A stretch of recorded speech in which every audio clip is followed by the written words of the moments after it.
everyone, welcome to DTH Decoding the Hindu. We are here to decode the Hindu for all those examinations where you are needed to be updated with current affairs of national and international importance.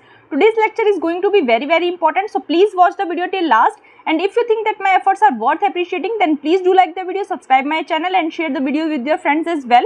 And for PDF, the link is given in the description box. You can access the PDF from Telegram channel. तो अपना lecture start करते हैं। आज है 14 सितंबर। सबसे पहले एक previous year question देखते हैं। Consider the following statements. First, the speaker of the legislative assembly shall vacate his her office if he she ceases to be a member of the assembly. Second, whenever the legislative assembly is dissolved, the speaker shall vacate his her seat immediately. Which of the statements given above is are correct? One only, two only, both one and two, neither one, no two. इस question का answer आपको comment box में जरूर लिखना है, क्योंकि हमने कल ही स्पीकर वाला टॉपिक बहुत अच्छे से कवर किया है। इसका आंसर आपको पता होना चाहिए। अब एक क्योट देख लेते हैं। There may be times when we are powerless to prevent injustice, but there must never be a time when we fail to protest. किसकी क्योट है ये? एली वीसल की। इसको आपको नोट डाउन करके रख लेना है। जीएस पेपर 2, एथिक्स, ऐसे कहीं भी आपको हेल्पफुल हो सकती है। न्यूज एनालिसिस की तरफ चलते हैं, बट उससे पहले I would like to thank you all. आप लोग इतने अच्छे कमेंट्स करते हैं, इतना अप्रिशिएट करते हैं, मुझे बहुत अच्छा लगता है। रियली में आपके एक कमेंट से मेरा पूरा दिन बन जाता है, तो थैंक यू सो मच। अब न्यूज़ एनालिसिस की तरफ चलते हैं। सी फर्स्ट न्यूज़ हमारे पास है इंडिया चाइना जो विड्रॉल की बात चल रही थी इंडिया और चाइना की आर्मी में, वो फाइनली कंफर्म हो गया है। दोनों आर्मीज़ के ट्रूप्स ने विड्रॉ कर लिया है पेट्रोल पॉइंट 15 से। हमें पता है ये हॉट स्प्रिंग एरिया में पॉइंट था, यहाँ से दोनों आर्मीज़ ने विड्रॉ कर लिया है। जो मई 2020 में दोनों आर्मीज़ के बीच स्टैंड ऑफ हुआ था, उसमें हॉट स्प्रिंग एरिया इंक्लूडेड था, गलवान वैली था, पेंगोंग सो लेक थी, डेमचोक था और देपसंग प्लेन थे। लेकिन चाइना ने क्या कह दिया था ऑलरेडी कि बात केवल हॉट स्प्रिंग वाले एरिया पे होगी, गलवान वैली पे होगी, पेंगोंग सो लेक वाले पे होगी, लेकिन डेमचोक और देपसंग प्लेन को मई 2020 वाले स्टैंड ऑफ में चाइना ने इंक्लूड करने से मना कर दिया था। आपको ये पता होना चाहिए जो डेमचोक वाला एरिया है वो ईस्टर्न लद्दाख में लोकेटेड है, और ये एक ऐसा एरिया है जो दोनों कंट्रीज ने म्यूचुअली एग्री किया है कि डिस्प्यूटेड है। और देपसंग है वो देपसंग प्लेन्स में है। यहाँ देपसंग प्लेन्स में 8 फ्रिक्शन पॉइंट्स हैं दोनों कंट्रीज के बीच, उनमें से देपसंग एक है। अब इस आर्टिकल में ऑल्दो हमारे लिए नया कुछ नहीं है, रोज हम कवर कर रहे हैं, लेकिन 2-3 चीज़ें आपको पता होनी चाहिए। एक पता होना चाहिए आपको चार्डिंग ला, ये चार्डिंग नाला में लोकेटेड है। दूसरा आपको पता होना चाहिए बट से राकी नाला, ये सब आपको पता होना चाहिए। ये देखिए आप, ये डेमचोक है, डेमचोक के पास ही है चार्डिंग नाला और यहीं है चार्डिंग ला। तो आपको अगर क्वेश्चन आ जाता है चार्डिंग ला या फिर चार्डिंग नाला के बारे में, तो आपको पता होना चाहिए कि ये ईस्टर्न लद्दाख में लोकेटेड है। और यहाँ देखिए आप, चाइनीज ट्रूप आगे आ गई थी। ये हमारा ITB Indo Tibetan border police का कैंप है, बटसे में है जो। यहाँ तक ये जंक्शन पॉइंट है, वाई जंक्शन, जहाँ तक चाइनीज आर्मी आगे आ गई थी, और ये राकी नाला है। तो आपको पता होना चाहिए ये सारे प्लेसेस जो हैं वो ईस्टर्न लद्दाख में लोकेटेड हैं। उसके अलावा इस आर्टिकल में एक चीज़ और इम्पॉर्टेंट है, वो है चिपचैप रिवर। चिपचैप का मतलब होता है क्वाइट। ये श्योक रिवर की ट्राइब्यूटरी है जो हमारा अक्सई चीन वाला डिस्प्यूटेड रीजन है वहाँ फ्लो करती है। ओरिजिनेट होती है देपसंग प्लेन्स में और वहाँ से फिर ये वेस्टवर्ड फ्लो करती है, श्योक रिवर में जाके डिस्चार्ज हो जाती है। और श्योक रिवर हमें पता है इंडस रिवर की एक बहुत फेमस ट्राइब्यूटरी है। श्योक रिवर के बारे में थोड़ा सा देख लेते हैं। श्योक रिवर जो है वो काराकोरम रेंज से राइज होती है और नॉर्थ लद्दाख वाले रीजन में फ्लो करती है। इसकी लेंथ अराउंड 550 किलोमीटर के करीब है। ये इंडस रिवर की ट्राइब्यूटरी है जो कि रीमो ग्लेशियर से ओरिजिनेट होती है। आपको ध्यान रखना है काराकोरम रेंज है, रीमो ग्लेशियर है, कंफ्यूज नहीं होना है। और जब नुब्रा वैली के साथ श्योक रिवर मिल जाती है, उस टाइम जाके उस कॉन्फ्लुएंस पे ये थोड़ी चौड़ी हो जाती है, वाइडन हो जाती है। ये इंपॉर्टेंट था इस आर्टिकल में। नेक्स्ट आर्टिकल हमारे पास है SCO की समिट होने वाली है। हमें पता है वहाँ ईरान भी होगा और इंडिया भी होगा, और चांसेस ये दिखाए जा रहे हैं कि ईरान जो है वो इंडिया को अर्ज कर सकता है कि जो ऑयल इंपोर्ट्स हमने बंद कर दिए हैं ईरान से, उनको हम रिस्टार्ट कर दें। हमें पता है 2019 में ट्रम्प के सैंक्शन से बचने के लिए, US के सैंक्शन से बचने के लिए हमने ईरान से ऑयल इंपोर्ट बंद कर दिए थे। तो पॉसिबिलिटी दिखाई जा रही है कि एससीओ की सबमिट में ईरान हमें अर्ज कर सकता है कि हम ऑयल इंपोर्ट रिस्टार्ट कर दें। एससीओ के बारे में ऑल्दो हमने कल भी पढ़ा था, पढ़ते रहते हैं, हम फिर से थोड़ा सा देख लेते हैं, इंपॉर्टेंट है। एससीओ एक परमानेंट इंटरगवर्नमेंटल इंटरनेशनल ऑर्गेनाइजेशन है, यूरेशियन पॉलिटिकल, इकोनॉमिक और मिलिट्री ऑर्गेनाइजेशन है ये, जिसका एम है यूरेशियन रीजन में पीस, सिक्योरिटी और स्टेबिलिटी को मेंटेन करना। 2001 में इसको क्रिएट किया गया था, चार्टर इसका 2002 में साइन हुआ था और फोर्स में 2003 में आया था। एससीओ के आने से पहले 5 देश थे जिन्हें शंघाई 5 कहा जाता था, कजाकिस्तान, चाइना, किर्गिस्तान, रशिया और ताजिकिस्तान, ये सभी शंघाई 5 के मेंबर्स थे। शंघाई 5 को 1996 में लाया गया था सो दैट बॉर्डर डिमार्केशन की बात की जाए, डीमिलिटराइजेशन की बात की जाए, क्योंकि चाइना से उस टाइम अपने बॉर्डर्स को स्टेबल करने का खतरा था। बॉर्डर्स को स्टेबल करने के लिए शंघाई 5 लाया गया था। और 2001 में जब उज्बेकिस्तान ने इनको ज्वाइन कर लिया तो शंघाई 5 का नाम एससीओ रख दिया गया। इंडिया और पाकिस्तान 2017 में इसके मेंबर बने और 2021 में ईरान इसका फुल टाइम मेंबर बन गया। तो करंटली मेंबरशिप कौन कौन सी कंट्रीज के पास है? Kazakhstan, China, Kyrgyzstan, Russia, Tajikistan, Uzbekistan, India, Pakistan और ईरान, ये इसके मेंबर्स हैं। स्ट्रक्चर देख लेते हैं इसका। हेड्स ऑफ स्टेट काउंसिल है जो कि एससीओ की सुप्रीम बॉडी है, यही इसकी इंटरनल फंक्शनिंग डिसाइड करती है और बाकी अदर स्टेट्स और इंटरनेशनल ऑर्गेनाइजेशंस के साथ इसका इंटरेक्शन कैसे होना है ये भी heads of state council decide करेगी। हेड्स ऑफ गवर्नमेंट काउंसिल जो है वो बजट को अप्रूव करती है, प्लस जो भी इकोनॉमिक मैटर्स होते हैं उन पे डिसीजन लेने का काम भी हेड्स ऑफ गवर्नमेंट काउंसिल का है। उसके बाद आती है council of ministers of foreign affairs, ये डे टू डे एक्टिविटीज़ को कंसिडर करते हैं। रेड्स, ये टेररिज्म, सेपरेटिज्म और एक्सट्रीमिज्म से लड़ने के लिए बनाई गई है। एससीओ का जो सेक्रेटेरिएट है वो इंफॉर्मेशन और ऑर्गेनाइजेशनल सपोर्ट के लिए बनाया गया है जो कि बीजिंग में है। आपको कंफ्यूज नहीं होना है, शंघाई में नहीं है, बीजिंग में है। ऑफिशियल लैंग्वेज एससीओ की है रशियन और चाइनीज, इसमें यही इंपॉर्टेंट था। नेक्स्ट आर्टिकल हमारे पास रिलेटेड है एक पर्सन के क्लेम से। एक पर्सन है कुंवर महेंद्र ध्वज प्रताप सिंह, उन्होंने ये क्लेम किया था कि वो रॉयल बिस्वान फैमिली के डिसेंडेंट है और कुतुब मीनार जो कॉम्प्लेक्स है उन पे उनका लीगल राइट है। मतलब उन्होंने क्लेम किया था कि दिल्ली का जो सदर्न वेस्टर्न पोर्शन है, सदर्न ईस्टर्न वाला पोर्शन है, यूपी का कुछ पोर्शन है, वो सभी इन्हीं की लैंड है। तो इन्होंने ये डिमांड की थी कि जो कुवत उल इस्लाम मॉस्क्यू के अंदर 27 हिंदू और जैन टेम्पल्स हैं उनको रिस्टोर किया जाए। और क्या कहा था, मेन सूट जो फाइल हुई थी वो किसके बिहाफ पे की गई थी? जैन डीटी तीर्थंकर लॉर्ड ऋषभ देव के नाम पे और हिंदू डीटी लॉर्ड विष्णु के लिए।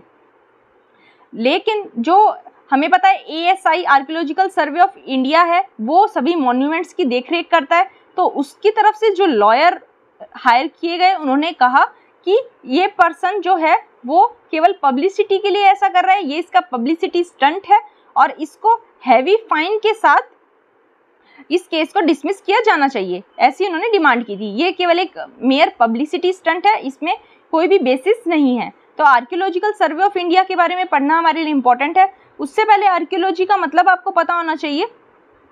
किसी भी एक्सकेवेशन, किसी भी साइट का अगर एक्सकेवेशन किया जाए उसके थ्रू हम ह्यूमन हिस्ट्री को पढ़ें, ह्यूमन हिस्ट्री को ट्रेस करें, या फिर जो फिजिकल रिमेन्स हमें मिलते हैं उनके थ्रू हम ह्यूमन हिस्ट्री को ट्रेस करें, उसको पढ़ें, उसको कहा जाता है आर्कियोलॉजी। अब आर्कियोलॉजिकल सर्वे ऑफ इंडिया के बारे में देख लेते हैं।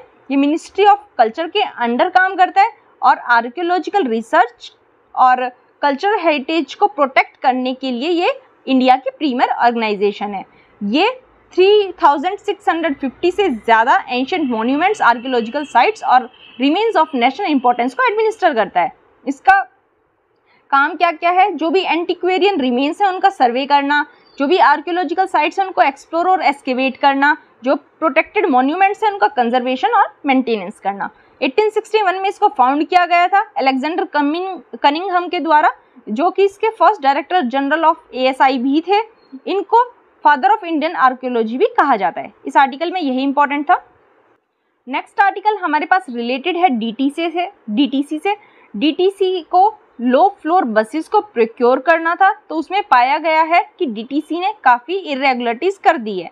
कैसे इरेगुलरिटीज़ कर दी हैं? DTC ने 1000 BS4 की बसेस प्रोक्योर की हैं एक सिंगल टेंडर में, जबकि कहा यह गया था कि 2 बैचेस में प्रोक्योर करना है। और 400 BS 4 बसेस ली जाएंगी और 600 BS 6 बसेस ली जाएंगी।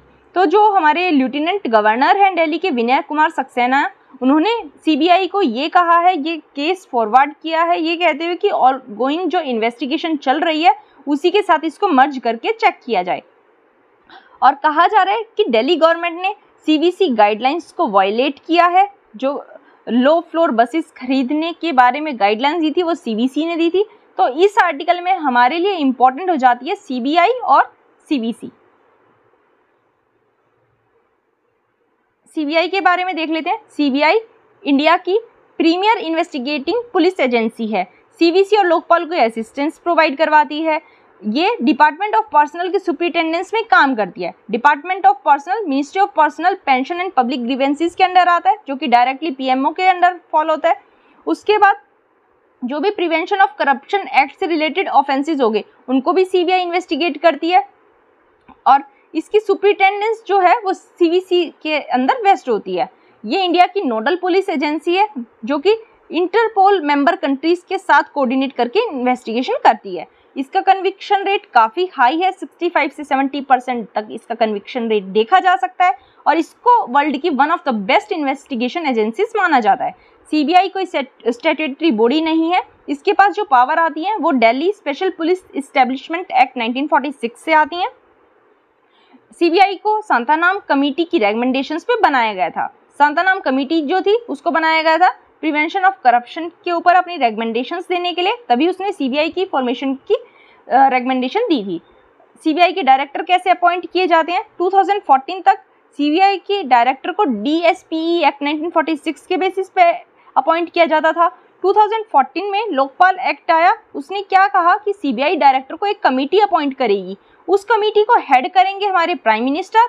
अदर मेंबर्स कौन कौन होंगे? लीडर ऑफ अपोजिशन होंगे, चीफ जस्टिस ऑफ इंडिया होंगे, और अगर चीफ जस्टिस ऑफ इंडिया नहीं आ सकते उस टाइम पे सुप्रीम कोर्ट के जज होंगे। उसके बाद कैसे सिलेक्शन किया जाएगा? होम मिनिस्ट्री एलिजिबल कैंडिडेट्स की लिस्ट भेजेगी डिपार्टमेंट ऑफ पर्सनल ट्रेनिंग को। उसके बाद department of personal training seniority, integrity, experience के बेसिस पे एक फाइनल लिस्ट प्रिपेयर करेगा और फिर उस लिस्ट को कमेटी को सेंड किया जाएगा। डायरेक्टर को 2 साल का टेन्योर का सिक्योरिटी मिलता है, मतलब 2 साल के लिए उन्हें अपॉइंट किया जाता है। और ऐसा कहा गया है सीवीसी एक्ट 2003 में। नवंबर 2021 में प्रेसिडेंट ने 2 ऑर्डिनेंसेस प्रोमलगेट किए थे, जहां सेंटर को ये पावर दे दी कि सीबीआई के डायरेक्टर और एनफोर्समेंट डायरेक्टरेट के डायरेक्टर को इनके टेन्योर को 2 साल से 5 साल तक एक्सटेंड किया जा सकता है। मतलब 2 साल का तो फिक्स है, एक साल के एक्सटेंशन करके 5 साल तक इनका टेन्योर किया जा सकता है। अब सीवीसी के बारे में देख लेते हैं। सीवीसी को 1964 में सेटअप किया था गवर्नमेंट ने, और ये भी सांतानाम कमेटी की रेकमेंडेशंस पे सेटअप की गई थी। तो आपको ध्यान रखना है, सांतानाम कमेटी की रेकमेंडेशन पे सीवीसी और सीबीआई दोनों को फॉर्म किया गया था। जो सीवीसी है ये हमारी कंट्री की एपेक्स विजिलेंस इंस्टीट्यूशन है, किसी भी एग्जीक्यूटिव अथॉरिटी के कंट्रोल से एकदम फ्री है। सेंट्रल गवर्नमेंट की सभी विजिलेंस एक्टिविटीज़ को ये मॉनिटर करती है और जो सेंट्रल गवर्नमेंट की वेरियस अथॉरिटीज़ हैं उनको एडवाइस करती है, सो दैट वो अच्छे से विजिलेंट वर्क को प्लान, एग्जीक्यूट और रिव्यू कर पाएँ। पार्लियामेंट ने सीवीसी एक्ट 2003 में लाया था, जिसकी वजह से सीवीसी के पास एक स्टैट्यूटरी स्टेटस हो गया था। ये एक इंडिपेंडेंट बॉडी है जो कि केवल और केवल पार्लियामेंट के लिए रिस्पॉन्सिबल है। अपनी रिपोर्टें प्रेसिडेंट ऑफ इंडिया को सबमिट करते हैं। मेंबर्स कौन कौन से हैं सीवीसी में? सेंट्रल विजिलेंस कमिश्नर चेयरपर्सन होंगे और 2 से ज़्यादा विजिलेंस कमिश्नर एज मेंबर्स इसमें देखे नहीं जाएंगे, मतलब 2 से ज़्यादा नहीं होंगे, मैक्सिमम 2 हो सकते हैं। फंक्शंस क्या है सीवीसी के? जो भी करप्शन के ऊपर इनको कंप्लेंट मिलती है या फिर ऑफिस का मिसयूज करने से रिलेटेड कोई कंप्लेंट मिलती है उसके ऊपर ये अपना एक्शन लेती हैं। इनको अप्रोच कौन कौन कर सकता है? सेंट्रल गवर्नमेंट कर सकती है, लोकपाल या विसल ब्लोअर्स। ये कोई इन्वेस्टिगेटिंग एजेंसी नहीं है। सीवीसी के लिए अगर इन्वेस्टिगेशन करनी पड़ी तो कौन करेगा? या तो सीबीआई करेगी या फिर जो गवर्नमेंट ऑफिस में चीफ विजिलेंस ऑफिसर्स हैं वो करेंगे। और इसके पास ये पावर है कि प्रिवेंशन ऑफ करप्शन एक्ट के अंडर कोई ऑफेंस हो जाए तो उसमें इंक्वायरी कर सकती है। सर्विस कंडीशंस देख लेते हैं। चीफ विजिलेंस कमिश्नर की अपॉइंटमेंट होगा इनका प्रेसिडेंट के द्वारा after recommendation of a 3 member committee, जिसमें होंगे prime minister, minister of home affairs और लीडर ऑफ अपोजिशन। अब आप यहाँ देख लीजिए, CBI के जो डायरेक्टर थे उनको भी 3 मेंबर कमेटी रेकमेंड कर रही थी, लेकिन वहाँ prime minister, leader of opposition और चीफ जस्टिस ऑफ इंडिया थे। यहाँ है मिनिस्टर ऑफ होम अफेयर्स। यहाँ आपको कंफ्यूजन नहीं रखना है, सब कुछ क्लियर करते हुए कॉन्सेप्ट्स को चलना है। टर्म इनकी 4 साल की होती है। रिमूव इन्हें प्रेसिडेंट कर सकते हैं on the basis of misbehaviour, लेकिन तब रिमूव केवल इन्हें तब किया जाएगा जब सुप्रीम कोर्ट इंक्वायरी कर ले इस केस में और इनको दोषी ठहरा दे। और इन्हें प्रूव्ड मिसबिहेवियर या इनकैपेसिटी के लिए भी रिमूव किया जा सकता है, और ये भी तभी किया जाएगा जब सुप्रीम कोर्ट इनको गिल्टी मान ले। ये खुद से रिजाइन भी कर सकते हैं प्रेसिडेंट को लिखकर। इसमें यही इंपॉर्टेंट था। नेक्स्ट आर्टिकल हमारे पास रिलेटेड है सिल्वर लाइन प्रोजेक्ट को लेके जो प्रोटेस्ट हो रहे हैं, उनके प्रोटेस्टर्स के साथ राहुल गांधी ने इंटरेक्ट किया है, बातचीत की है। तो हमारे लिए सिल्वर लाइन प्रोजेक्ट इंपॉर्टेंट हो जाता है। क्या प्रोजेक्ट था ये एक 5 to 9.45 किलोमीटर लंबी लाइन है जो कि तिरुवनंतपुरम को कासारागोड से कनेक्ट करेगी, और ऐसा करने में केरला के 11 डिस्ट्रिक्ट्स कवर हो जाएंगे। ये प्लान एग्जीक्यूट करेगी Kerala rail development corporation limited या केरेल, जो कि केरला गवर्नमेंट और यूनियन मिनिस्ट्री ऑफ रेलवेज का एक जॉइंट वेंचर है। फीचर्स क्या है इस प्रोजेक्ट के? इसमें जो ट्रेन है वो इलेक्ट्रिक मल्टीपल यूनिट टाइप की होंगी, और इसमें प्रेफरेबली 9 कार्स होंगी जिनको ज़्यादा से ज़्यादा 12 तक किया जा सकता है। एक जो 9 कार की ट्रेन होगी उसमें मैक्सिमम 675 पैसेंजर्स की सीट हो पाएगी, including business and standard classes. जो ट्रेन है ये मैक्सिमम 220 किलोमीटर पर आवर की स्पीड से रन कर सकती है स्टैंडर्ड गोज ट्रैक पे, और अपनी जर्नी को 4 घंटे से भी कम में कंप्लीट कर लेगी। हर 500 मीटर पे अंडरपासेस प्रोवाइड करवाए गए हैं सर्विस रोड के साथ। क्या नीड थी सर्विस सिल्वर लाइन प्रोजेक्ट को लाने की? टाइम सेव होगा, जहां इस जर्नी के लिए 12 घंटे लगते थे अब 4 घंटे से भी कम लगेंगे। टेरेन लिमिटेशंस थी क्योंकि बहुत सारी trains average speed 45 kilometre per hour से इस ट्रैक पे चलती थी, क्योंकि काफ़ी सारे कर्व्स और बेंड्स इस रास्ते पे देखने को मिल जाते थे। उससे हम लड़ पाएंगे, उस लिमिटेशन को ख़त्म कर पाएंगे। रोड्स की डीप ट्रैफिकिंग हो जाएगी, रोड्स का कंजेशन ख़त्म हो जाएगा, और फाइनली रोड एक्सीडेंट्स भी रिड्यूस हो जाएंगे। ग्रीन हाउस गैस का एमिशन कम होगा, रोरो सर्विसेज एक्सपेंड होंगी, एम्प्लॉयमेंट अपॉर्चुनिटीज़ लोगों के लिए बढ़ेंगी क्योंकि अब इजीली इतनी दूर ट्रैवल कर सकते हैं, एम्प्लॉयमेंट के लिए दूर दूर तक लोग जा पाएंगे। एयरपोर्ट्स और IT कॉरिडोर्स भी इंटीग्रेट हो जाएंगे, और सिटीज़ जो इसके रास्ते में आएंगी, बीच में पड़ेंगी, उनका फास्टर डेवलपमेंट हो सकेगा। इश्यूज़ भी हैं कुछ इस प्रोजेक्ट के साथ। कौन कौन से इश्यूज़ हैं? जो पॉलिटिकल पार्टीज़ हैं वो अपने अलग अलग बेसिस पे प्रोटेस्ट कर रही हैं। काफ़ी कैपिटल की रिक्वायरमेंट है इस प्रोजेक्ट के लिए, जो कि स्टेट को और ज़्यादा डेप्थ में ले जाएगा। फैमिलीज़ को डिस्प्लेस करना पड़ेगा इस प्रोजेक्ट को बनाने के लिए, और कहा जा रहा है ओवर 30,000 फैमिलीज इससे डिस्प्लेस हो जाएंगी। इकोलॉजी को भी डैमेज होगा क्योंकि जो इसके लिए रूट कट किया जाएगा वो वेटलैंड्स, पैडी फील्ड्स और हिल से होते हुए गुजरेगा, तो ये एनवायरनमेंट को भी हार्म करेगा। फ्लड हज़ार्ड का खतरा बढ़ जाएगा। कैसे बढ़ जाएगा?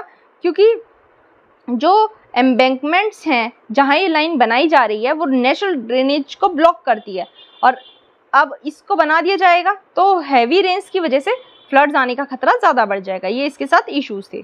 इसमें यही इंपॉर्टेंट था, आपको अच्छे से समझना है। नेक्स्ट आर्टिकल हमारे पास रिलेटेड है दुर्गा पूजा से। हमें पता है बंगाल गवर्नमेंट ने दुर्गा पूजा कमिटीज़ को का ग्रांट जो हमेशा देती है गवर्नमेंट, उसको इंक्रीज़ करने के लिए कहा था। तो उसके ऊपर काफ़ी लोगों ने कोर्ट में प्ली फाइल कर दी कि स्टेट इतनी डेट में है, उसके बाद आप इनका ग्रांट क्यों बढ़ा रहे हैं। लेकिन बेंच ने क्या कह दिया कि हम इनके मैटर में नहीं पड़ेंगे। तो दुर्गा पूजा के बारे में देखना हमारे लिए इम्पोर्टेंट हो जाता है।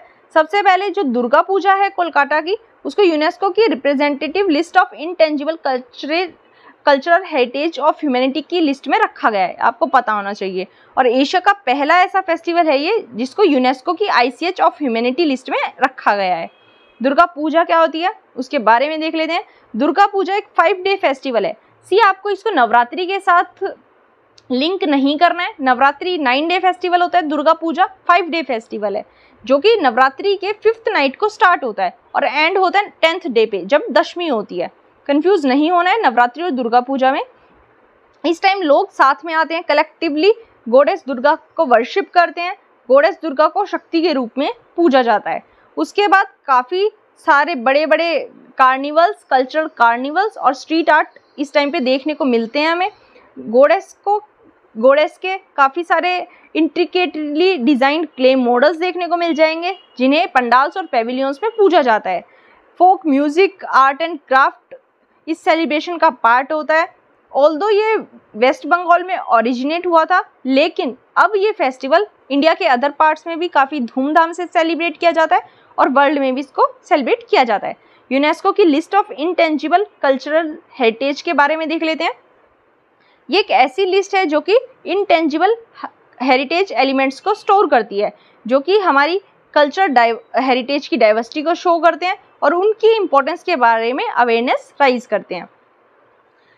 यूनेस्को कल्चरल हेरिटेज में केवल मॉन्यूमेंट्स और ऑब्जेक्ट्स को ही नहीं इंक्लूड किया जाता, बल्कि इसमें ट्रेडिशंस या लिविंग एक्सप्रेशंस को भी इंक्लूड किया जाता है जो हमने अपने पुरखों से पाए हैं और हम अपनी आने वाली जनरेशन को पास करते जा रहे हैं, जैसे oral traditions, performing arts, social practices, rituals, festive events, knowledge और प्रैक्टिसेस।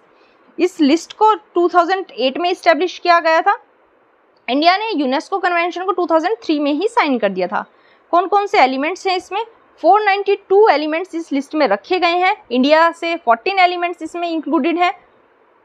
दुर्गा पूजा के अलावा 13 अदर ट्रेडिशंस भी इसमें इंक्लूडेड हैं। कौन कौन से हैं?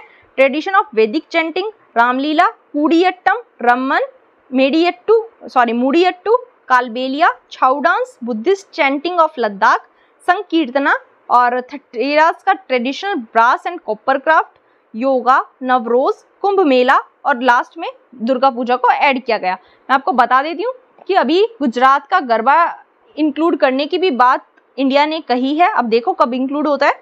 अब एक चीज़ और नोट करने की है, यहाँ यूनेस्को की एक दूसरी लिस्ट होती है वर्ल्ड हेरिटेज साइट वाली, उसमें हड़प्पन सिटी है जो धोलावीरा, उसको इंडिया की 40th वर्ल्ड हेरिटेज साइट बना दिया गया है। तो आपको पता होना चाहिए, लेटेस्ट जोन से भी ऐड होती है, आपको उनके बारे में नॉलेज होनी चाहिए। इसमें यही इंपॉर्टेंट था।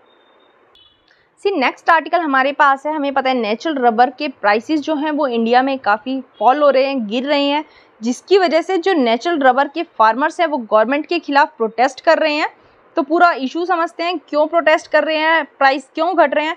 सबसे पहले आपको पता होना चाहिए कि प्राइस कम इसलिए हो रहे हैं क्योंकि चाइनीज़ मार्केट में इनकी डिमांड कम हो गई है। दूसरा, यूरोपियन एनर्जी क्राइसिस आ गया है रशिया यूक्रेन वॉर की वजह से, और उसके साथ हाई इन्फ्लेशन देखने को मिल रहा है, जिसकी वजह से रबर की डिमांड कम हो गई है। इंडिया का स्टैंड देख लेते हैं, रबर कितना कंजम्पशन हम करते हैं, प्रोडक्शन कितना करते हैं। इंडिया वर्ल्ड का 5th लार्जेस्ट प्रोड्यूसर है नेचुरल रबर का, ये आपको पता होना चाहिए, और 2nd बिगेस्ट कंज्यूमर है। ये इंपॉर्टेंट हो जाता है। इस आर्टिकल में सबसे ज़्यादा इंपॉर्टेंट यही चीज़ है। और हम कैसे इंक्रीज कर सकते हैं रबर का नेचुरल रबर का प्रोडक्शन? अगर उसकी यील्ड इंक्रीज हो जाए, टैपेबल एरिया इंक्रीज हो जाए, या फिर जो एरिया पूरे साल में इसके अंडर कवर होता है वो इंक्रीज हो जाए, तो प्रोडक्शन का राइज देखा जा सकता है। अब आपको क्या पता होना चाहिए कि फार्मर्स डिमांड क्या कर रहे हैं। फार्मर्स डिमांड कर रहे हैं कि जो लेटेस्ट प्रोडक्ट्स हैं उनके ऊपर इम्पोर्ट ड्यूटी बढ़ा दी जाए, सो दैट डोमेस्टिक मार्केट में हमारे नेचुरल रबर की डिमांड बढ़ जाए। उसके बाद जो कंपाउंड रबर होता है उसको नेचुरल रबर के पार पे ला दिया जाए, चाहे तो 25% कम करके या फिर 30 रुपये पर kg करके उसको पार पे ला दिया जाए कंपाउंड रबर को विद नेचुरल रबर। ये इनकी डिमांड है।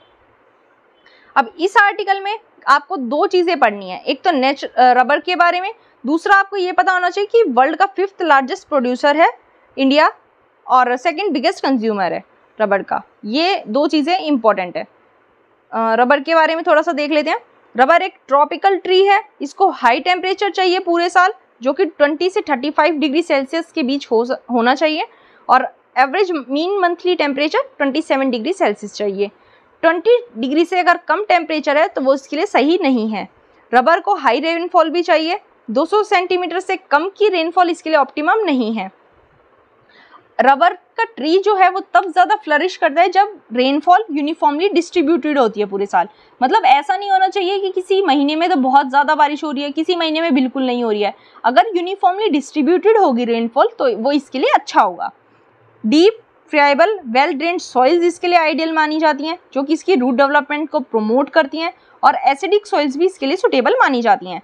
वर्ल्ड में हाईएस्ट रबर प्रोड्यूसर कंट्री है थाईलैंड, जो कि पूरे रबर का 31.29% प्रोड्यूस करती है। इंडोनेशिया सेकंड लार्जेस्ट प्रोड्यूसर है, और इंडिया है फोर्थ लिखा हुआ है, फोर्थ नंबर पे आता है प्रोड्यूस करने में। इंडिया में कौन कौन सी स्टेट्स हैं जो सबसे ज़्यादा रबर ग्रो करती हैं? केरला और तमिलनाडु। यहाँ केरला की बात चल रही है। केरला और तमिलनाडु अकेले 81% प्रोडक्शन होल्ड करते हैं रबर की। काफ़ी सारी प्लांट स्पीसीज हैं जो नेचुरल रबर को प्रोड्यूस करती हैं, लेकिन क्वालिटी को देखते हुए और इकोनॉमिकली वायबल देखते हुए एक ही स्पीसीज है जो नेचुरल रबर का सोर्स मानी जाती है, उसका नाम है हीविया ब्रासिलियेंसिस, और ये अमेज़न बेसिन जो कि ब्राज़ील में है वहाँ की नेटिव स्पीसीज है। इसको लेट 19th सेंचुरी में वहाँ से लाके एशिया और अफ्रीका की ट्रॉपिकल बेल्ट्स में इंट्रोड्यूस किया गया था।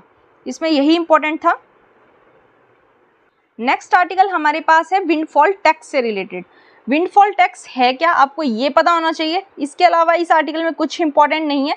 मैं आपको पूरा इशू बहुत जल्दी से समझा देती हूँ, और मैं आपको नोट्स दूंगी, उसमें जो भी हाईलाइटेड पॉइंट्स हैं वो आप एक बार रीड ज़रूर कर लीजिएगा।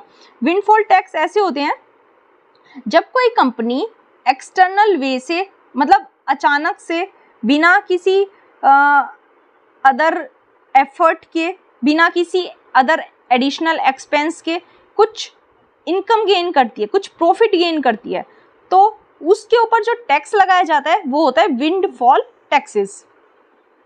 अब ये कैसे, कहाँ से ये टर्म निकल के आई? ये टर्म निकल के आई जब एनर्जी के प्राइस काफ़ी राइज हो गए, क्योंकि रशिया यूक्रेन में कॉन्फ्लिक्ट चल रहा था। उस टाइम ये जो टर्म है विंडफॉल टैक्स, ये यूज़ में आई। तब गवर्नमेंट ने क्या किया? गवर्नमेंट ने जो बड़े बड़े ये थे ऑयल एंड गैस कंपनीज थी, इन्होंने काफ़ी रिकॉर्ड प्रॉफिट बनाए ग्लोबल एनर्जी क्राइसिस को देखते हुए, इसलिए गवर्नमेंट ने इनको टैक्स लगाया और उस टैक्स को नाम दिया विंडफॉल टैक्स। और गवर्नमेंट ने कहा कि इस अनएक्सपेक्टेड गेन को रीडिस्ट्रीब्यूट किया जाएगा, इसको सोशल वेलफेयर स्कीम्स के लिए यूज़ किया जाएगा, और गवर्नमेंट के लिए ये एक सप्लीमेंट्री रेवेन्यू स्ट्रीम का काम करेगा। इंडिया ने भी जुलाई में विंडफॉल टैक्स अनाउंस कर दिया on domestic crude oil producers, क्योंकि हमारा ये मानना था कि ये भी हाई ऑयल प्राइसेस से काफ़ी बेनिफिट्स ले रहे हैं, इसलिए हमने डीजल, पेट्रोल और एटीएफ एक्सपोर्ट्स पे भी एडिशनल एक्साइज लेवी भी लगा दी। लेकिन इसके साथ इश्यूज क्या आ जाते हैं? कुछ इश्यूज भी इसके साथ कनेक्टेड हैं। विंडफॉल टैक्स जो है इनको रेट्रोस्पेक्टिवली इम्पोज किया जाता है। रेट्रोस्पेक्टिवली क्या होता है? जैसे आज है सितंबर चल रहा है, सितंबर 2022, और गवर्नमेंट ने कह दिया कि ये जो टैक्स है ये लागू होगा 2020 से, 1 जनवरी 2020 से। तो इसका मतलब ये गवर्नमेंट ने रेट्रोस्पेक्टिवली इसको लागू कर दिया। अगर पीछे की डेट से कोई चीज़ लागू की जाती है उसको कहते हैं रेट्रोस्पेक्टिव इफेक्ट। तो रेट्रोस्पेक्टिवली इम्पोज किया जाता है विंडफॉल टैक्सेस को। और हमें पता है अनएक्सपेक्टेड इवेंट्स की वजह से अनएक्सपेक्टेड प्रॉफिट्स होते हैं, तब ये टैक्स लगाया जाता है। तो इससे ये खतरा दिखाया जा रहा है कि फ्यूचर टैक्सेस को लेके मार्केट में अनसर्टेनिटी आ जाएगी। और एनालिस्ट का ये कहना है कि कंपनीज किसी सेक्टर में तभी इन्वेस्ट करती है जब वहाँ की टैक्स रिजाइम में सर्टेनिटी और स्टेबिलिटी उसको दिखती है। लेकिन as windfall taxes retrospectively impose किए जाते हैं तो ये मार्केट में अनसर्टेनिटी ला देंगे। आपको जस्ट ये पता होना चाहिए कि विंडफॉल टैक्स है क्या। ये टर्म इंपॉर्टेंट हो सकती है, आपके पास 1 लाइन में क्वेश्चन आ सकता है, इसलिए आपको ये क्लियर होनी चाहिए। नेक्स्ट आर्टिकल हमारे पास रिलेटेड है 103rd अमेंडमेंट से रिलेटेड। इसके ऊपर काफ़ी इशू चल रहा है, कहा जा रहा है कि ये बेसिक स्ट्रक्चर को वायलेट करता है। 103rd अमेंडमेंट रिलेटेड किससे है? इकोनॉमिकली वीकर सेक्शंस को रिजर्वेशन प्रोवाइड करवाने के। और लॉयर्स ने क्या कहा है कि रिजर्वेशन को पॉवर्टी एलिवेशन प्रोग्राम की तरह इम्प्लीमेंट नहीं किया जा सकता। तो हमारे लिए 103rd अमेंडमेंट देखना इंपॉर्टेंट हो जाता है। इसने आर्टिकल 15 और 16 को अमेंड किया था और इकोनॉमिक रिजर्वेशन को इंट्रोड्यूस किया था। हमारे कॉन्स्टिट्यूशन में आर्टिकल 15(6) और 16(6) को इंसर्ट किया गया so that economically backward people को रिजर्वेशन दी जा सके, और ऐसे पुअर लोगों के लिए लाया गया जो कि SC STs और SC BC के लिए जो 50% रिजर्वेशन पॉलिसी है उसमें कवर नहीं होते हैं। ये इनेबल करता है सेंट्रल और स्टेट दोनों को कि वो इकोनॉमिकली वीकर सेक्शंस के लिए रिजर्वेशन प्रोवाइड करवाए। आर्टिकल 46 हमारे कॉन्स्टिट्यूशन का एक DPSP है। वो गवर्नमेंट को क्या कहता है कि गवर्नमेंट को वीकर सेक्शंस है हमारी सोसाइटी के, उनके एजुकेशन और इकोनॉमिक इंटरेस्ट को प्रोटेक्ट करना है। अब इसके लिए एलिजिबिलिटी क्राइटेरिया क्या रखा गया है? फैमिली की एनुअल इनकम 8 लाख से कम होनी चाहिए या फिर उसके पास 5 एकड़ से कम एग्रीकल्चर लैंड होनी चाहिए। ऐसे लोग जो किसी भी एग्जिस्टिंग रिजर्वेशन का बेनिफिट नहीं उठा रहे हैं वो भी एलिजिबल हैं। उसके बाद जिनके पास 1000 स्क्वायर फीट से कम का घर है या फिर 100 यार्ड से कम का प्लॉट है। उसके बाद रेजिडेंशियल प्लॉट जो उनके पास है नॉन नोटिफाइड म्यूनिसिपैलिटी एरिया में अगर है तो वो 200 यार्ड से कम होना चाहिए, तब वो इसके लिए एलिजिबल हो जाएंगे। इसमें यही था, कुछ फाइनल वर्डिक्ट आएगा तो मैं आपको और अच्छे से इसको एक्सप्लेन कर दूंगी। नेक्स्ट आर्टिकल हमारे पास है, हमें पता है इंडिया G20 समिट होस्ट करेगा 2023 में। कल भी हमने बहुत डिटेल में इसको कवर किया है, कल भी आया था, आज भी कर लेते हैं क्योंकि इम्पॉर्टेंट है। G20 है क्या? G20 19 कंट्रीज और यूरोपियन यूनियन का एक इनफॉर्मल ग्रुप है जिसमें IMF और वर्ल्ड बैंक के रिप्रेजेंटेटिव्स भी देखे जाते हैं। G20 मेंबरशिप में वर्ल्ड की लार्जेस्ट और एमर्जिंग इकोनॉमिक्स आती हैं और वर्ल्ड का 80% से ज़्यादा GDP, 75% international trade, 60% world population सारी G20 मेंबर्स रिप्रेजेंट करते हैं। मेंबर्स कौन कौन है? Argentina, Australia, Brazil, Canada, China, France, Germany, India, Indonesia, Italy, Japan, Republic of Korea, Mexico, Russia, Saudi Arabia, south Africa, Turkey, UK, US and European union. मैं आपको एक mnemonic बता देती हूँ G20 के मेंबर्स याद करने के लिए, शायद आपको पता भी होगा। 1 मिनट, आई होप आपको दिख रहा होगा। गुरु जी, सीता, अब, SSC FCI में काम करती है। ये मतलब काम करती है, ये तो हमें जस्ट याद रखना है। सॉरी, सारा ही क्लियर हो गया। तो इसका निमोनिक है गुरु जी, सीता, अब, SSC FCI में काम करती है। ये तो हम जस्ट याद रखने के लिए कर रहे हैं। मैं इसके ऊपर एक शॉर्ट्स जरूर डाल दूंगी, वहां से आप देख लीजिएगा, आपको इजीली G20 के मेंबर्स याद हो जाएंगे। वैसे मैंने आपको बता दिया, आप थोड़ा याद रख सकते हैं। अब इसकी स्ट्रक्चर और फंक्शनिंग देख लेते हैं G20 की। G20 की जो प्रेसिडेंसी है वो एनुअली रोटेट होती है और ऐसे रोटेट होती है कि पूरे वर्ल्ड में रीजनल बैलेंस बना रहे। प्रेसिडेंसी सेलेक्ट करने के लिए जो 19 कंट्रीज है उनको 5 ग्रुप्स में डिवाइड किया जाता है और हर ग्रुप में 4 से ज़्यादा कंट्रीज नहीं होती है। प्रेसिडेंसी इन्हीं ग्रुप्स के बीच में रोटेट होती रहती है। हर साल G20 group wise president select करती है। इंडिया सेकंड ग्रुप में है, इंडिया के साथ सेकंड ग्रुप में रशिया, साउथ अफ्रीका और टर्की भी है। G20 के कोई भी परमानेंट सेक्रेटेरिएट हेडक्वार्टर्स नहीं है। G20 प्रेसिडेंट जो है वो G20 का एजेंडा बाकी मेंबर्स के साथ कंसल्ट करने के लिए रिस्पॉन्सिबल होते हैं। ट्राइका देख लेते हैं। ट्राइका क्या होता है? हर साल कोई कंट्री नई कंट्री प्रेसिडेंसी लेती है, वो किसके साथ काम करेगी? प्रीवियस प्रेसिडेंसी जिसके पास थी उस कंट्री के साथ प्लस नेक्स्ट प्रेसिडेंसी जिसके साथ आएगी उसके साथ। तो इन तीनों को मिला के कहा जाता है ट्राइका। अब करंटली G20 की जो प्रेसिडेंसी है वो है इंडोनेशिया के पास, उससे पहले थी इटली के पास, अब 2023 में आएगी इंडिया के पास। तो इटली, इंडोनेशिया और इंडिया ये क्या हो गए? ट्राइका। ये आपको पता होना चाहिए, इसमें यही इंपॉर्टेंट था। नेक्स्ट आर्टिकल हमारे पास है, मुकुल रोहतगी जी अटर्नी जनरल बनेंगे दोबारा से। तो अटर्नी जनरल के बारे में पढ़ना हमारे लिए इंपॉर्टेंट हो जाता है। अटर्नी जनरल जो है वो यूनियन एग्जीक्यूटिव का पार्ट होते हैं। हमारी कंट्री के हाईएस्ट लॉ ऑफिसर ये होते हैं और जो हमारे कॉन्स्टिट्यूशन का आर्टिकल 76 है वो ऑफिस ऑफ AG के लिए हमें प्रोविज़न देता है। अपॉइंटमेंट और एलिजिबिलिटी देख लेते हैं इनके लिए। इनको प्रेसिडेंट अपॉइंट करते हैं गवर्नमेंट की एडवाइस पे ये कोई ऐसे पर्सन होंगे जो कि सुप्रीम कोर्ट का जज बनने के लिए क्वालिफाइड हो, मतलब सिटीजन ऑफ इंडिया होने चाहिए सबसे पहले तो। उसके साथ साथ या तो ये किसी हाई कोर्ट में 5 साल के लिए जज रह चुके हों, या फिर किसी हाई कोर्ट में 10 ईयर्स से एडवोकेट हों, या फिर प्रेसिडेंट के ओपिनियन में कोई एमिनेंट ज्यूरिस्ट हों। उस टाइम पे इनको अपॉइंट किया जा सकता है। Term of office constitution fix नहीं करता है। रिमूवल कैसे किया जाता है? कॉन्स्टिट्यूशन में कोई प्रोसीजर या ग्राउंड नहीं दिया गया है जिससे एजी को रिमूव किया जाएगा। इन्हें रिमूव कर सकते हैं प्रेसिडेंट, और इसका मतलब है कि ये प्रेसिडेंट के प्लेजर पे ऑफिस को होल्ड करते हैं। ड्यूटीज़ और फंक्शन इनके देख लेते हैं। ये गवर्नमेंट ऑफ इंडिया को लीगल मैटर्स पे एडवाइस देते हैं। जो भी मैटर्स प्रेसिडेंट इनको रेफर करते हैं उन मैटर्स पे ये अपनी एडवाइस देते हैं। जो भी प्रेसिडेंट ड्यूटीज़ इनको असाइन करते हैं वो भी ये अपनी परफॉर्म करते हैं। उसके बाद ये गवर्नमेंट ऑफ इंडिया के बिहाफ पे सुप्रीम कोर्ट में अपीयर होते हैं। जब भी कोई केस गवर्नमेंट ऑफ इंडिया के साथ रिलेटेड होता है, कंसर्न्ड होता है, तब ये गवर्नमेंट ऑफ इंडिया को रिप्रेजेंट करते हैं। उसके बाद कोई भी आर्टिकल 143 के तहत जब भी प्रेसिडेंट सुप्रीम कोर्ट के साथ कंसल्ट करना चाहते हैं उस टाइम गवर्नमेंट ऑफ इंडिया को रिप्रेजेंट अटॉर्नी जनरल करेंगे।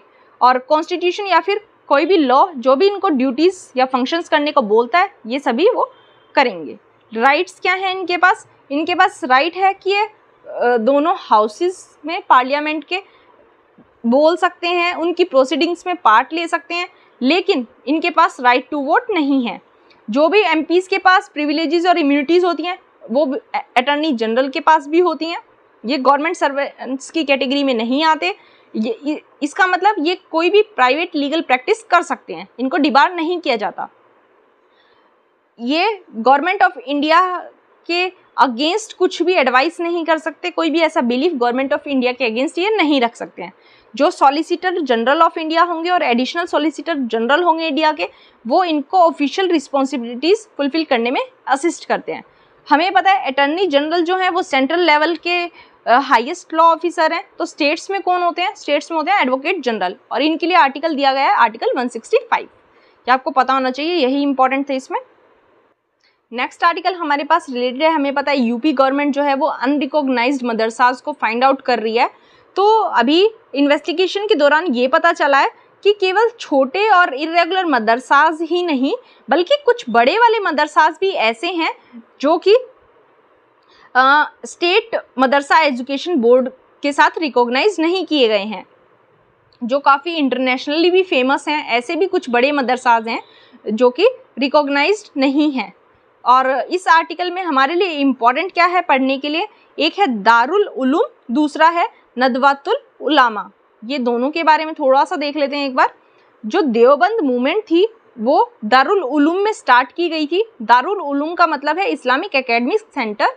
देवबंद सहारनपुर में है ये। 1866 में इसको बनाया गया था, स्टार्ट किया गया था मूवमेंट को।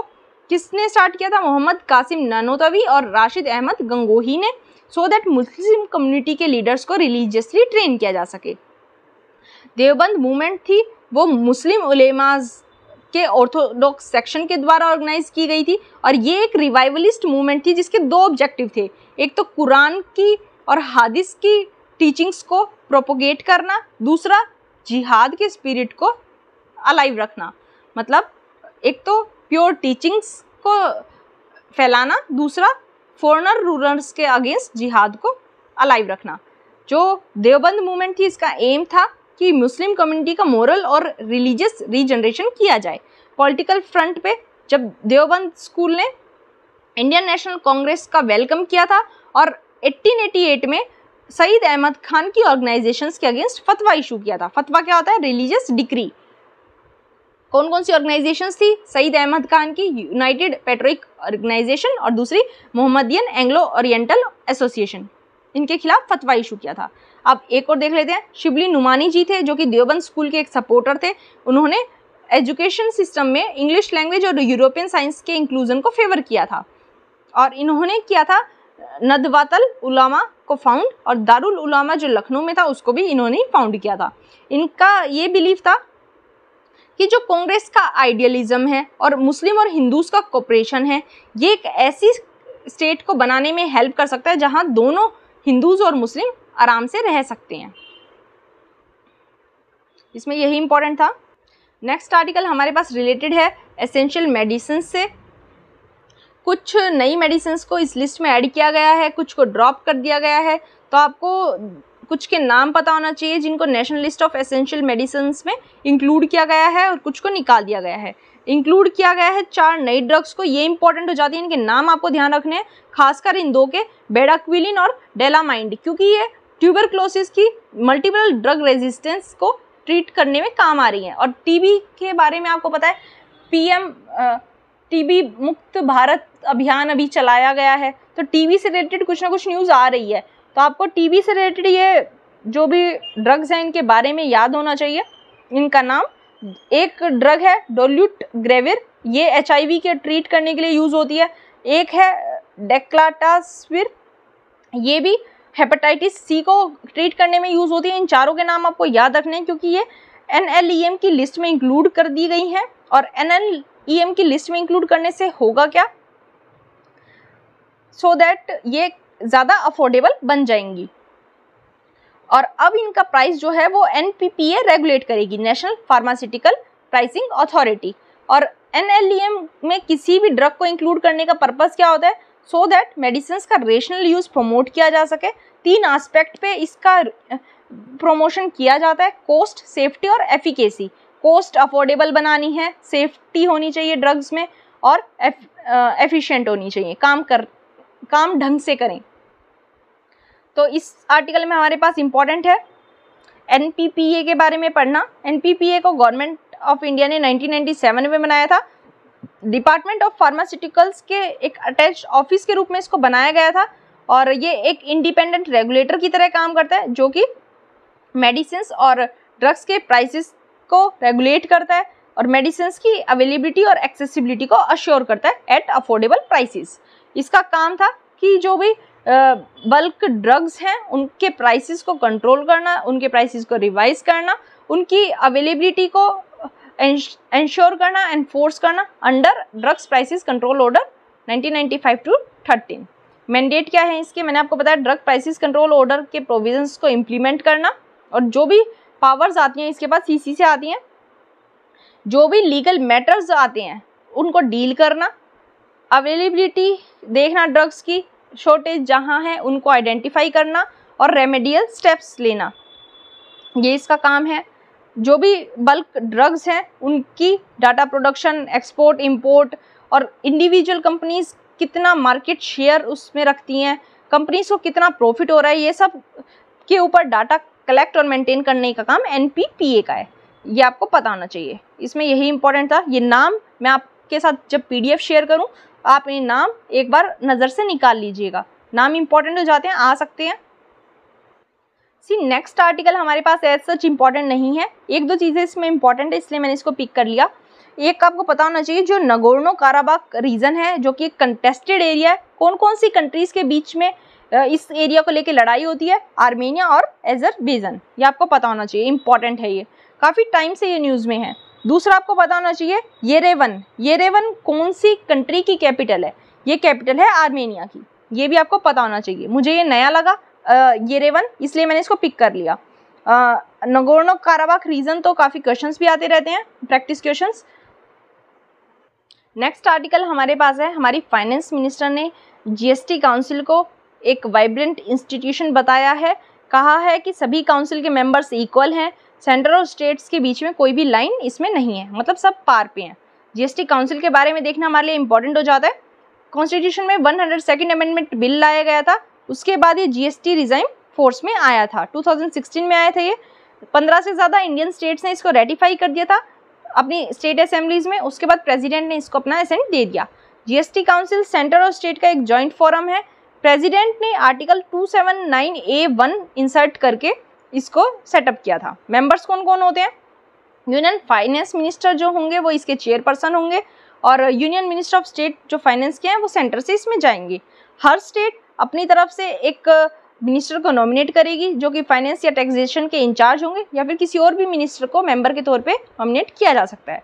फंक्शंस क्या हैं इसके, 279 आर्टिकल जो है वो इसको कहता है GST से रिलेटेड जो भी इंपॉर्टेंट इश्यूज़ हैं उनके ऊपर यूनियन और स्टेट्स को ये रेकमेंडेशंस देगी, और कौन कौन से गुड्स एंड सर्विसेज को जीएसटी के अंडर रखना है, कौन कौन सो को एग्जेम्प्ट करना है, वो भी जीएसटी काउंसिल बताएगी।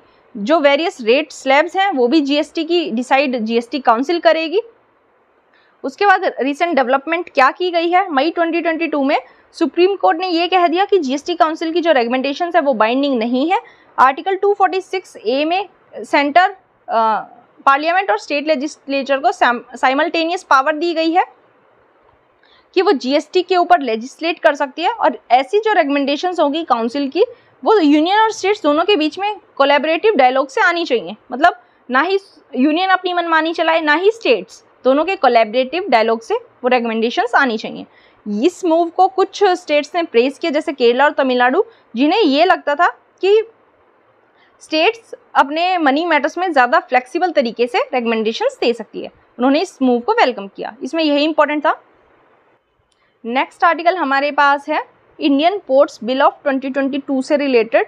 इसने कहा है कि ऑल्दो कुछ इम्प्रूवमेंट इस बिल में किया गया है इंडियन पोर्ट से रिलेटेड, लेकिन अभी भी सेंटर और स्टेट के बीच में कुछ इश्यूज सॉल्व होने बाकी हैं। समझ लेते हैं पूरा। ऑल्दो इसमें सब कुछ अंडरस्टैंडिंग का है, आपको ध्यान से सुनना है और एक बार इसको रीड भी कर लेना है।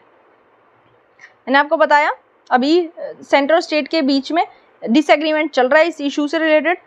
क्यों इशू चल रहा है? इंडिया में 12 मेजर पोर्ट्स हैं और 212 नॉन मेजर पोर्ट्स, जिनको आप माइनर पोर्ट्स भी बोल सकते हो, लेकिन मेजर और नॉन मेजर पोर्ट्स हम बोलेंगे। जो नॉन मेजर पोर्ट्स हैं वो मेनली स्मॉल फिशिंग हार्बर्स हैं, और कुछ ही ऐसे हैं उनमें से जो कि इंटरनेशनल शिपिंग को कैटर करते हैं। मतलब इंटरनेशनल शिपिंग बहुत कम में देखी जाती है। और जो मेजर पोर्ट्स होते हैं वो यूनियन लिस्ट में रखे गए हैं, नॉन मेजर पोर्ट्स जो हैं वो कंकरेंट लिस्ट में रखे गए हैं।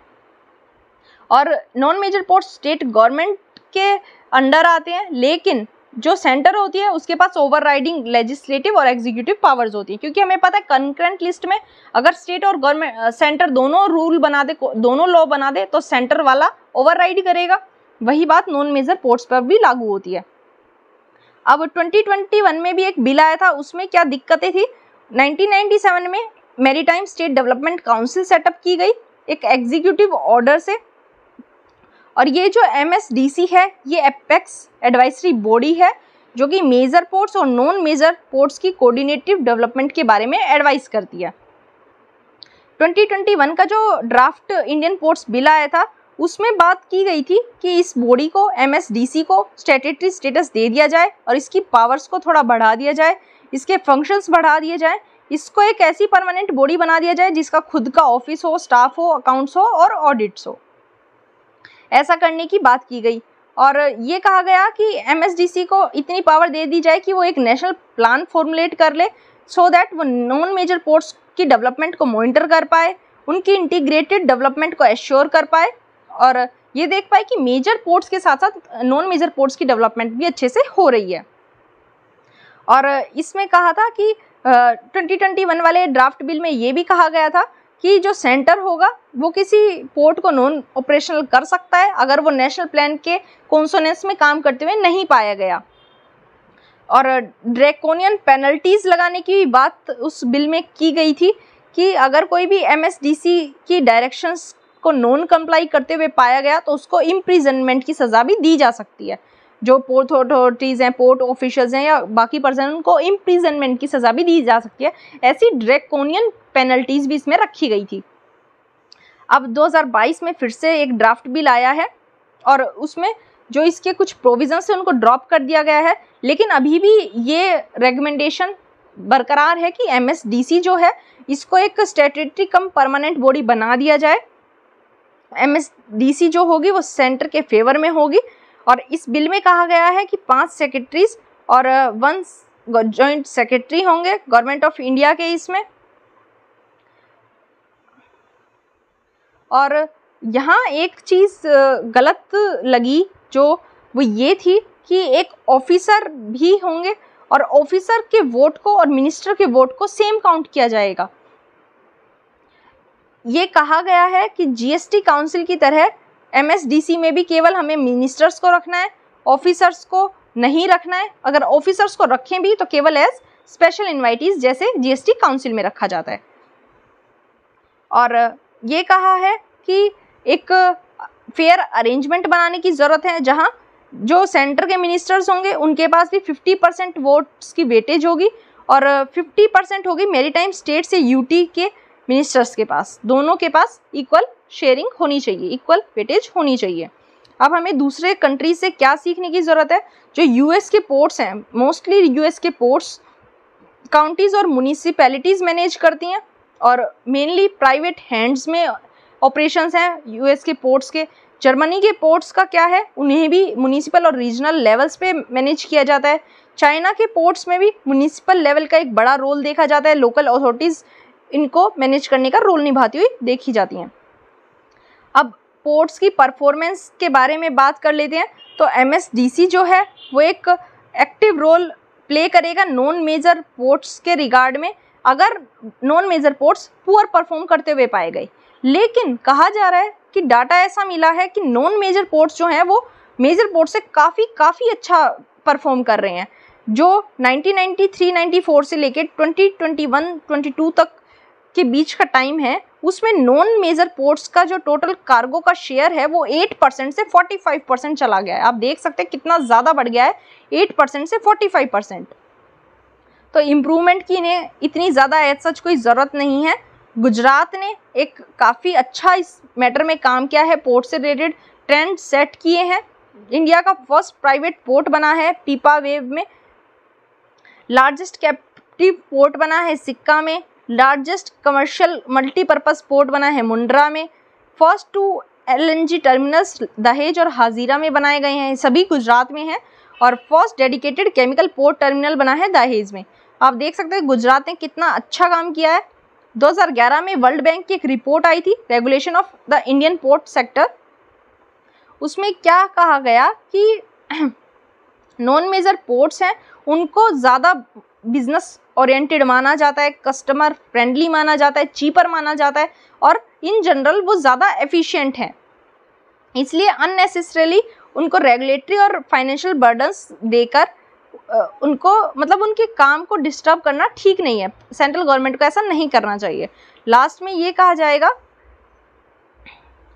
कि जो भी नॉन मेजर पोर्ट्स हैं उनके साथ उनके भी जो हैंडीकैप्स हैं मेजर पोर्ट्स की तरह, उनको भी हमें डील करने की ज़रूरत है। और सेंट्रल प्लानिंग की मार्केट ओरिएंटेड इकोनॉमी में कोई सेंट्रल प्लानिंग की कोई प्लेस नहीं होती है। जहां नॉन मेजर पोर्ट्स हैं वो प्राइवेट इन्वेस्टमेंट के थ्रू डेवलप किए जाते हैं। मतलब मार्केट ओरिएंटेड इकोनॉमी में सेंट्रल का रोल ख़त्म हो जाता है, वहाँ प्राइवेट इन्वेस्टमेंट्स पोर्ट को डेवलप करती हैं। इसलिए ये रेगमेंट किया गया है कि जो ड्राफ्ट बिल है इसके चैप्टर 2 और 3 को स्क्रैप कर दिया जाना चाहिए और एमएसडीसी को केवल एक एपेक्स एडवाइजरी बॉडी रखना चाहिए। अभी कह रहे हैं ना हम कि स्टैट्यूटरी बॉडी बना देते हैं, परमानेंट इसको स्टेटस दे देते हैं। कहा गया है कि एमएसडीसी को एक एपेक्स एडवाइजरी बॉडी रखना ही ठीक रहेगा। और इसकी वजह से जो मैरीटाइम स्टेट्स हैं और सिटी म्यूनिसिपल कॉरपोरेशंस हैं, इनको भी मेजर पोर्ट्स में एक स्टेक मिल पाएगा, इक्वल स्टेक मिल पाएगा और केवल हायर फंक्शंस को इसको कंसीडर करना चाहिए। बाकी काम जो म्यूनिसिपल कॉरपोरेशंस है उनके ऊपर छोड़ देना चाहिए, ये अच्छे से उसको मैनेज कर पाएंगी। इसमें यही आर्टिकल में यही था। आई होप आपको समझ आया होगा। एज सच इसमें पूरी स्टोरी सी थी और कुछ इसमें इम्पोर्टेंट नहीं था। नेक्स्ट आर्टिकल हमारे पास है इंडिया के लिए जो अभी का बज़वर्ड है वो है ऑल अलाइनमेंट। हमें पता है हम नॉन अलाइन मूवमेंट को लेके चले हैं हमेशा, लेकिन अब हमारे लिए जो काम में आएगा वो है ऑल अलाइनमेंट, क्योंकि इंडिया जो है वो काफ़ी सारी अलग अलग ऑर्गेनाइजेशंस का पार्ट है। समझते हैं पूरा इशू क्या है। उज्बेकिस्तान में एससीओ की समिट होने वाली है जिसमें 15 लीडर्स होंगे, इंक्लूडिंग सेंट्रल एशियन स्टेट्स के चाइना, इंडिया, पाकिस्तान, रशिया के मेंबर्स, ऑब्जर्वर स्टेट्स के तौर पर बेलारूस, मंगोलिया और ईरान के मेंबर्स।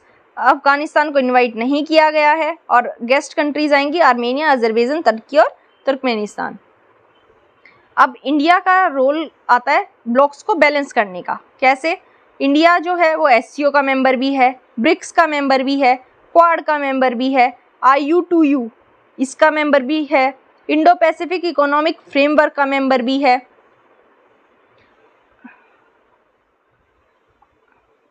ये कैसे पता चलता है और ज़्यादा इंपॉर्टेंस कैसे बढ़ जाती है, इंडिया ने जो रशियन की आर्मी एक्सरसाइज थी वोस्टॉक, उसको भी ज्वाइन किया था चाइना के साथ, और एससीओ की रेड्स की समिट होस्ट करने के भी हमारे प्लान्स चल रहे हैं, जो कि काउंटर टेरर एक्सरसाइज है।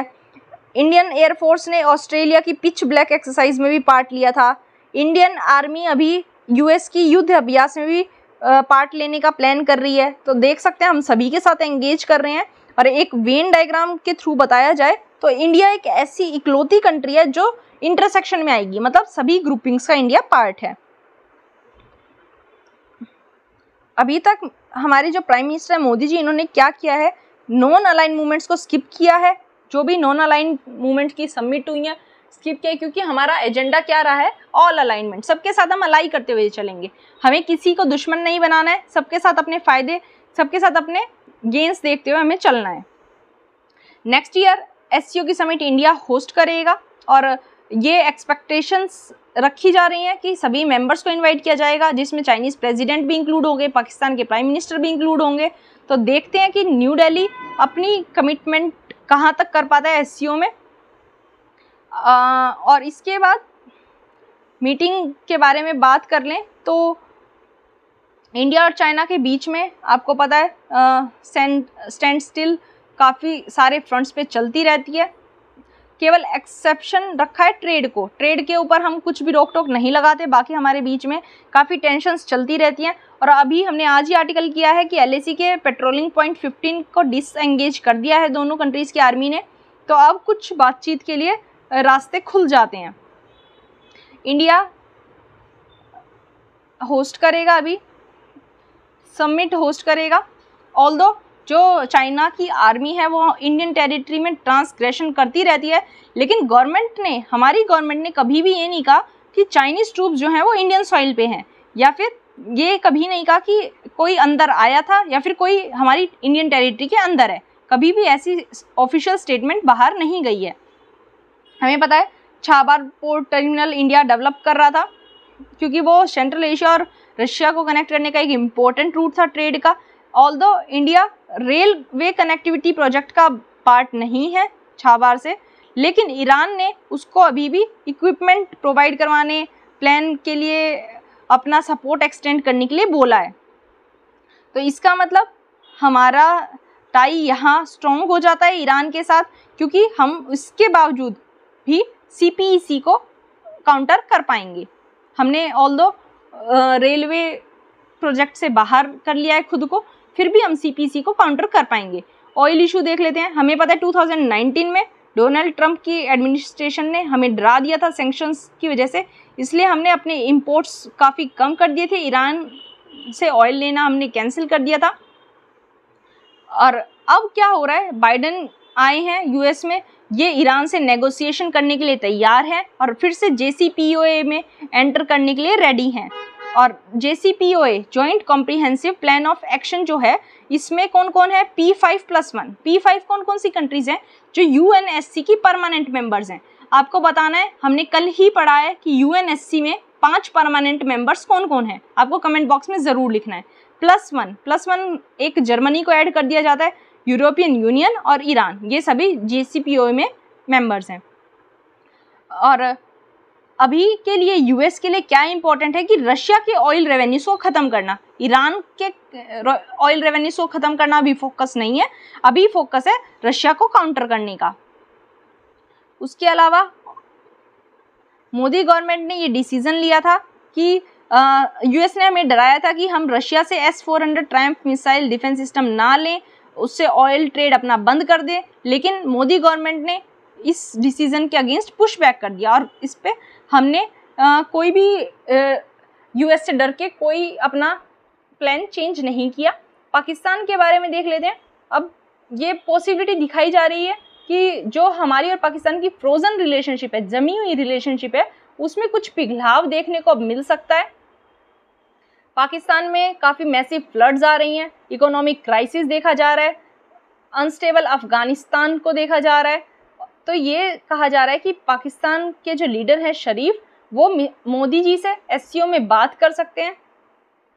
और फिर देखने को ये इंटरेस्टिंग होगा कि मोदी जी जब SCO और G20 को होस्ट करेंगे अगले साल, तो वो पाकिस्तान के एफर्ट्स को रेसिप्रोकेट करेंगे या नहीं।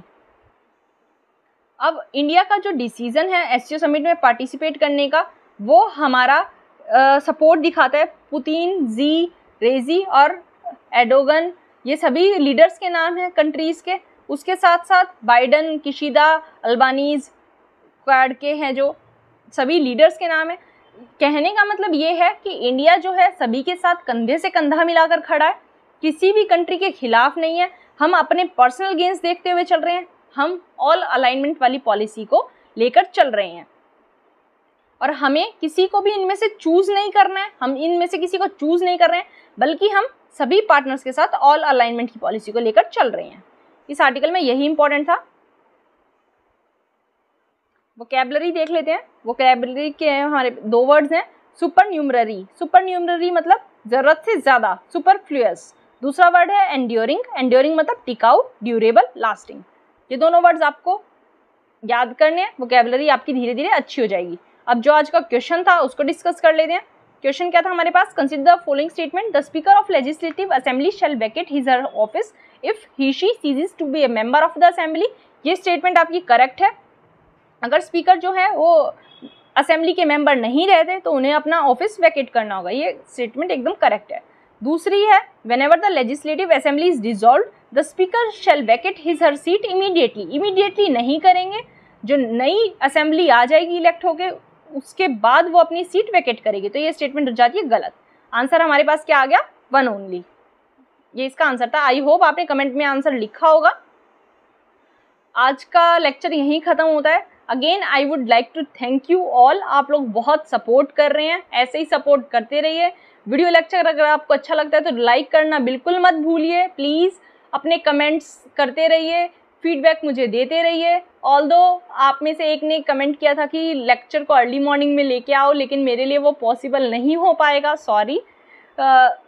उसके अलावा मैं धीरे धीरे कोशिश कर रही हूँ चीज़ों को सेटल करने की और आई होप जल्दी हो जाएंगी। तो आप सपोर्ट करते रहिए मुझे। Thank you so much.